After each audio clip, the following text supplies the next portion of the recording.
Good afternoon, Todd Clemens, and here's your weekly market report from Okeechobee Livestock Market. Well, we didn't have many cattle this week, as you can imagine. We didn't even know really what was going to happen. Monday when we came here, we didn't know if the health department was going to close us down or even if we could be open, but we held our sales regular as livestock markets did all across the country. We heard there were some markets that didn't operate just simply because they didn't have any cattle, but we did have customers that needed to sell cattle, and we feel obligated to provide that service to the people here that need to make some sales and put some money in their pocket. It's kind of a double-edged sword this week at the market. The prices are definitely extremely lower on feeder classes. There's just so much volatility in the market with the COVID-19 around. People buying these feeder calves that won't be finished until 6 or 8 months from now. There's a lot of uncertainty. Nobody's willing to step out there and give much money for these feeder calves. But on the slaughter classes, the cows and bulls are in high demand because of the inventory is so low. Just all across the country, numbers of cattle coming to the sale barns was extremely lower than normal compared to last year, and the packers are needing that meat. And you've seen for yourself, and we've all heard about all the meat shelves being emptied out at the grocery stores, even here in Okeechobee, but in the cities especially, where people are they don't have anything to eat. The only food they get is from the grocery store. They're not like us out here in the country, so they depend on that, and they're just raiding the food and the toilet paper and everything else they can get their hands on. But for now, cows and bulls are really selling good, so I'd encourage you, if you have some standing by and you're ready, waiting on a good cow market, this coming week I would say would be very good. Numbers are down, the packers' inventory is low, and whatever was bought this week here at our barn is already on a truck headed to the slaughterhouse, I'm sure. So that's one good thing. And the difference between that feeder market and the slaughter market is just simply volatility.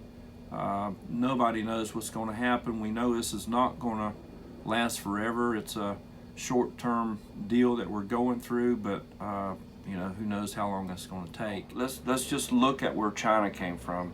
So they found out about this virus somewhere in January, maybe. And I don't even know that we had any cases in the U.S. in January, but let's just say that it started in January, this virus. We took immediate action. The national government, the federal government, closed kind of the borders. We wouldn't let people in.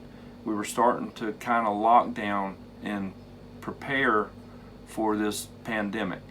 And I think we were very proactive. We took drastic measures that people probably didn't like to start with, and we're all griping about it, but it's going to pay off. See, China didn't have that. They didn't know what hit them. And it took them now to today, there was no new cases reported. One new case reported in China. A U.S. citizen that lives in Wuhan reported that there was one case, and that life is coming back to normal. Things are easing up, and that's today. That's this report I think was March the 10th. Anyway, a week later, they're coming through it. They're on the other side of it. So let's say that we were more proactive in what we did, and our federal government acted, and people are taking precautionary measures. I'm thinking this thing should be over by February, March, April. That's 90 days. May at the longest. So I'm just trying to be maybe optimistic about that, but that's the timeline that I'm looking at. So I just think that all these things that we've done, I don't know about cattle prices. I still think it's going to take a long time for the economy to rebound and the prices to get back to where they were. But as far as the crisis that we're in the middle of, I'm pretty assured and feel like we're going to be out of this thing by April, early May. So that's good news. There's a lot of people right now reaching out to the government, to Congress, maybe with some kind of financial aid for producers, maybe for the feedlots. But the thing here that really is crazy is the fact that the meat supply in the retail at the retail level is so not there. It's just not there. And packers on the beef cutouts over the last 2 weeks are $30 per hundred higher than they were 2 weeks ago. The packers are making a killing on this meat. I don't know if it's price gouging, I don't know, but when there's such a demand, they can kind of set the price where they want it, and the meat's moving because people need to eat. They've got to have food. So are they taking advantage of the situation? I don't know, but there needs to be some regulation there. They're making the money, and I promise you, we've lost $200 a head in value of our calves here, and the producers are the ones that just take the brunt of it. I mean, it's sad that that's the way it is, and hopefully through an event like this, these tragic things that come along in our economy that really hurt us hard, and there's going to be people that go out of business probably on account of this. There'll be bankruptcies filed and some bad things will happen, but maybe some of the positive good things will come about, that maybe some regulations will come in place. There'll be more cash price trades at the feedlots instead of just formulas, so that the packers have to be held in check and regulated, and somebody's got to referee that. They're getting away with it now, and it's hurting us. It's hurting us right here in Okeechobee, Florida. So, don't want to be the bearer of bad news. It's just where we are. It's the matter of the fact is calves are cheaper. It's not going to stay that way forever. I know that spring's right around the corner, and we have a lot of people that like to sell their cattle in April and May, which is historically the highest market of the year, and that's going to be here before you know it. And will it straighten out by then? Chances are it won't. I mean, you're talking 30 to 60 days from the time a lot of these calves are sold for future delivery, and I don't see how it's going to get straightened out in 30 or 60 days.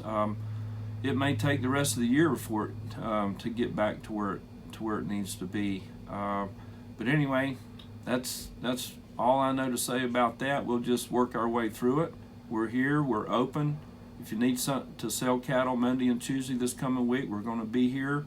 We'll try to stay 6 feet away from you, and we'll just bump our elbows or do something. We all want to be conscious of the health, of staying healthy and not infecting somebody. If you're sick, stay home. Don't bring it up here. We don't want you in the office if you're sick, and you don't want to be around sick people. So use your head.